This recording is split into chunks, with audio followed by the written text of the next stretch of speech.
I've talked about Patriot Mobile's commitment to faith, family, and freedom. But have you made the switch yet? Support your values with your cell phone without sacrificing quality or service.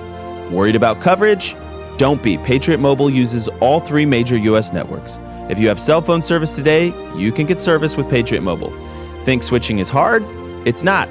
Their 100% U.S.-based team can activate your phone within minutes. They even have a contract buyout. So go to patriotmobile.com/Kirk25 or call 972-PATRIOT today. Promo code Kirk25 for a free month of service. Yesterday, of course, was the 2-month anniversary of Charlie Kirk's assassination.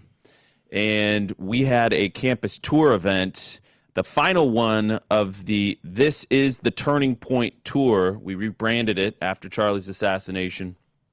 And it was at UC Berkeley, which is supposed to be the birthplace of the modern free speech movement. Birthplace of the free speech movement and, like, persistent,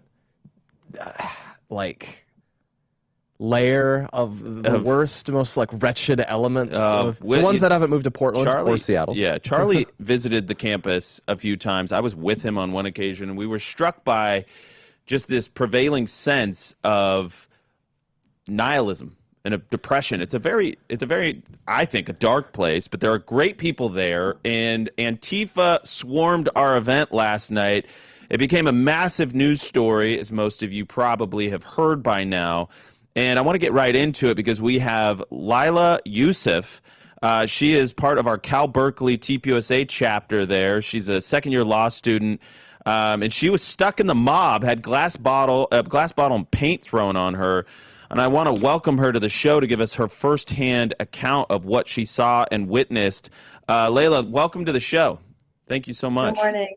Thank you for having me. Yeah, thank you for coming on and making the time. I know it was probably a late evening for you all there and an eventful one. So why don't you just start by telling us what happened, what you saw, and we're going to unpack this piece by piece here.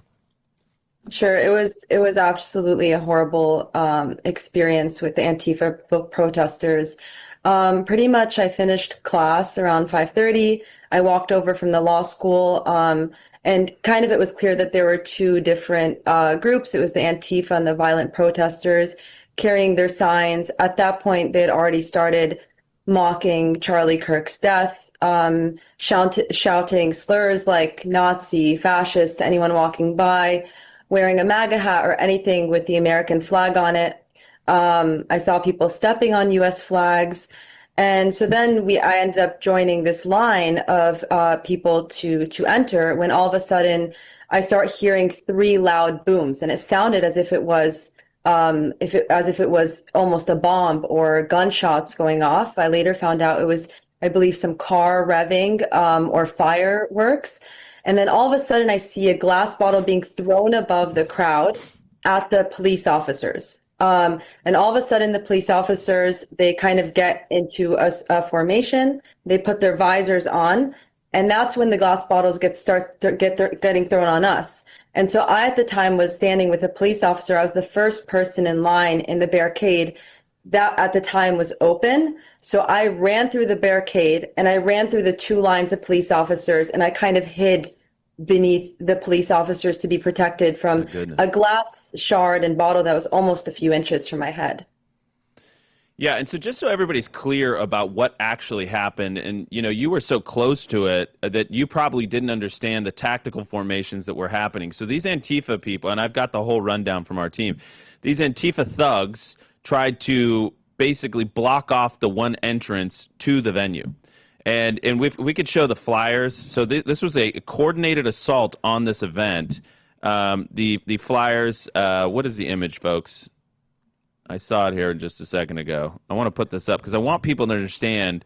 It's 141. Throw it up. Yeah. So Berkeley, End Fascist Turning Point's youth-oriented campaign of incitement to violence. Yeah, so what they're doing now is they're claiming that Turning Point is inciting violence by holding a free speech event in Charlie's honor, something he died for, something he was murdered for. As always, our speech is violence. Their violence is speech. Yeah, exactly. The whole upside-down, bizarro world that is the radical left. So what they did is they cordoned everybody. They tried to block the one entrance, and what happened was we were begging the police. Our staff was begging the police to get involved to open this up, and it wasn't until actual violence started happening that the police finally, did something to block these people off and create safe passage. And they did sort of a thing that we experienced at UCLA a few years back, where they played with the QR codes. So maybe you could speak into this, Layla, where a lot of people had QR codes, and sometimes we have to work with the universities, especially in California, for ticketing systems. And a lot of people were having issues with that. Can you explain what was going on there? What do you know about that? Yeah, so pretty much I, like many others in the line, we had tickets, we had QR codes that we believed would work. And when we would reach the front of the line, we were told that this didn't work because we had only filled out a student interest form or not the correct form. We were pretty much all being told different things. And I believe it was part of an orchestrated effort to ensure that the hall wasn't completely full, that the students were allowed to enter. And as you mentioned, this was the one entry point. So we were kind of left with, we're stuck in this line, but I can't even leave because I'm going to be attacked by these Antifa thugs. So we were pretty much cornered. You were sitting ducks. Yes. Yeah, pretty much. And the QR codes, nobody knows why they weren't working. I'm a Berkeley law student. I mean, you'd think that I'd use my Berkeley law email to register for this event through Turning Point, through the school, and somehow it's not working. It's for the number of people that I saw it not working for, it's very odd. Yeah, you almost assume that there was some sort of sabotage going on. Yeah. I mean, I'm not trying to speculate wildly, but it does feel. I mean, we've run into this before in Memphis. We had a situation where the actual administration and the school were sabotaging our events. So it doesn't surprise me that you would go into a deep blue university and there would be shenanigans at play. Blake? It's really incredible to read this flyer they had because it includes the line. Yeah, put it back up. A few examples, it's in tiny text. A few examples of Kirk and Turning Point's typical rhetoric should make clear that Turning Point's actual method for our university community is not about free speech or freedom of debate. It is about the intimidation of free speech, especially in an academic setting. It is about bringing an end to free debate. Oh my These goodness. people, they just accuse you of exactly what they do. They're really despicable vermin. Well, and there was, fights that broke out, and I think we have the fights B-roll that of broke this. out. They attacked our people. They attacked. So what happened in this instance is there was a guy out there with a red freedom shirt, and it had a cross on the back, and he was saying Jesus is Lord, whatever, and he's getting antagonized by these people. And then one of these Antifa goons comes up and rips the cross in his chain off of him. The guy runs to go get it, and then the guy proceeds to physically assault him, punch him, bloody him. The cops, in their defense, probably didn't know who started it. They tackle both of them, and they arrest him. Yeah, this is the bird's eye view of this altercation. And you can see he rips the chain, and then he's running after to go get it, and this guy just proceeds to just pound him, grab him by the collar, and punch him in the face a couple times. The guy kept going after him, and before the cops ended up tackling both of them and putting them both in handcuffs. I don't know the status. And there was video of them that taunting gentleman. him afterwards. Yeah, and they too. said, "You're bleeding, white boy. You're bleeding." So then so the other goons come up and they racially taunt him for being a white guy, and the guy that grabbed the chain certainly doesn't. He looked dead in the eyes. Let's put it that way. Looked dead in the eyes. I mean, these are really sick people, and this was an intimidation campaign. I'm going to keep you, Layla, for just another segment here because we're going to hit a break. But I want to keep hearing about your personal experience because we haven't even talked about what happened inside. Total triumph. The kids stood strong. The students stood strong. The event went on. Total packed house. All for Charlie. So tell us what happened inside once you guys did get inside. Actually, what happened with the ticketing system? How'd you ultimately get inside? Yeah, so I got inside because one of the Turning Point staff members was very kind and helped me, honestly walked me through every single gate because they were being, for some reason, even when I had a QR code, they didn't want to let me in. So, and when I got in, I was like kind of surprised because the room wasn't even full yet. Like I thought I wasn't being allowed in because it was at capacity or something, but they were simply just not letting people in for some arbitrary rules. But then I did end Good. up getting, yeah. Good. And so what happened when you got inside? I mean, this was the clips. I literally I jumped out of my seat and I started clapping. I was so proud of you guys because it was like I knew the hell outside. I was getting calls from reporters that were stuck outside being like, "Can you get me in? Can you get me?" The reporters were freaked out. And so I had to connect them with Turning Point staffers to get them inside the building. I know some of the audience members maybe questioned my judgment, but listen, anybody who's stuck out in that melee, that like, you can make reporter jokes all you want, but nobody deserved to be stuck out there with the chaos and the violence that was happening out there. And so we got them inside. We made sure they had a safe place to get to. What happened inside? Because it was beautiful. It was phenomenal, honestly. I mean, I've never been able to wear my MAGA hat for the past year and a half that I've been at Berkeley. All Berkeley conservative students, and I say I speak for pretty much all of us, we are ostracized, we are canceled. So to be able to hear wonderful speakers like Rob and Frank kind of go into this notion of, yes, we have conservative values and beliefs, but we can't succumb to the pressures that they want us to. We can't join their cancel culture. We have to love and not hate. We have to remain true to our principles and values, and kind of doing it through a comedic fashion. And just the full 2 hours, even the Q&A was wonderful. I mean, there was this one individual who asked a question in a very rude, derogatory manner. And Rob Schneider at the end told him, "Come shake my hand, come up and shake my hand." And I think that that is symbolic of what us conservatives believe. We are able to talk with people that we disagree with. And that was this whole message of this entire event. That's fantastic. I mean, the clips were absolutely amazing, and there's we'll just give people let's just give a taste of inside because it was an amazing moment. Let's play 149. This is UC Berkeley Turning Point chapter president. He gave a great speech. I was very proud of him. John as well. Paul Leon. Let's shout out John his Paul name. Leon. There you go. 149. It is clear to us which side is winning when your side becomes the violent agitators. When you try to win with force and not through reason, you have lost. And the reality is they would never come in and ask a question. They're not trying to win honestly. They have already lost the intellectual battle. Their goal is to disturb the crowd, silence those who disagree, and destroy any ounce of conservatism that they can get their filthy paws on. Well said.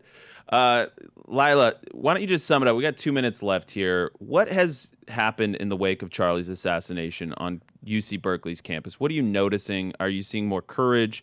Are you seeing more attacks? The floor is yours. Yeah, so at the law school in particular, I think the pressure has been heightened because the undergraduate campus is huge. I mean, it's almost 40,000 individuals, but the law school is small. So each class is about 350 people. And after the assassination of Charlie Kirk, I had people taking pictures of me because I'm somebody who is vocally conservative, being canceled, people saying we shouldn't have just killed Charlie Kirk, we should kill other people that think like him, and kind of pushing this narrative forward. And so people like John Paul, for example, and myself have faced a lot of backlash for even the day I posted that Charlie Kirk got assassinated, the amount of messages I got saying I should die just like him, and kind of this general rhetoric within the student body, but also around the community as well. It's not safe anymore to walk around Berkeley as a conservative. It's a very dangerous place. Antifa is prevalent, and it's a domestic terror group that needs to be handled with. And quite frankly, with all their defund the police chants, I don't think the police are intervening enough and protecting the students enough. The administration certainly isn't. So I certainly, of course, since the assassination of Charlie Kirk, people who before were afraid have been more empowered to speak, but that has come with consequences, unfortunately, at Berkeley. Yeah, we really need to emphasize on that point. Like, the Antifa is basically like if we had a group that just in the South, if we had a group in the South that had a uniform and went around and terrorized people who were trying to hold speeches, like the Klan did back in the day, like we'd be able to say this is a domestic terror group and should be targeted accordingly. And like when you have these Antifa urchins who will harass any conservative event in Berkeley, that is a domestic intimidation terror group. To Blake's point, it's a really good point. And, and you brought it up, Lila, that you do not feel protected. You do not feel like the cops are taking this seriously enough. And we did have the president just, declare that Antifa is a domestic terror group. And I know Treasury is working on kind of putting together this loose network. They pop up cell by cell, but they do wear uniforms. Listen, if you're going to wear the black bloc and you still want to do this thing where you identify yourself visually, then I think the authorities need to be empowered. And there was a lot of that going around on X last night where people were like, listen, they're laughing in your face, to the administration's face, because they're out there loud and proud and nobody's doing anything about this. And students like you are getting caught in this violent culture, this subculture, this ideology that's trying to intimidate, bully, and assault conservatives on campuses like UC Berkeley. What would you like to see happen as a result of what we saw unfold last night? I would like an extreme condemnation from the administration, first and foremost. I would like for heightened security for our events, any conservative events in general across campus. And I want this university that once used to supposedly champion itself as being, free speech and all, to recognize that it's now not free speech. It's free speech as long as they like it. And if they don't, then you're going to get a glass bottle thrown at you or fireworks thrown at you. And that's what we saw yesterday. And no successful institution can succeed like this. No law school can succeed like this. How are these people going to become lawyers when they can't even engage in dialogue with people with whom they disagree with? Is their resort is to throw a glass bottle at them. So this is something that's very dangerous. I want to see action from the administration, and not just through words, but also through action. I want these students to be reprimanded. There needs to be student conduct violations. There needs to be charges against these people that are inciting violence against and trying to intimidate conservatives on campus. There needs to be a stronger message sent to people. I absolutely agree. As long as there is not a full-throated condemnation and very serious accountability. If a university receiving public funds, like, we have very broad federal laws on this. If UC Berkeley is systematically not allowing conservative groups to have their constitutional rights expressed, the ones that are protected on any public university campus, freedom of speech, freedom of assembly, these have to be protected at public university campuses, then the Trump administration should say, you're not going to get any more money, University of California. Yeah, well, put the fear of God into them. But candidly, these cells need to be rooted out. That too. Yeah, that I mean, too, like, there needs to be. The university will help you if they have an incentive to do it. 1,000%. Well, Lila, we're proud of you. Thank you for showing up last night. Thank you for remaining firm and bold and loud and proud, and not being cowed by these bullies, these thugs, these goons. Please stay safe. And we will. We're grateful. We're grateful for the frontline student work that you guys are doing.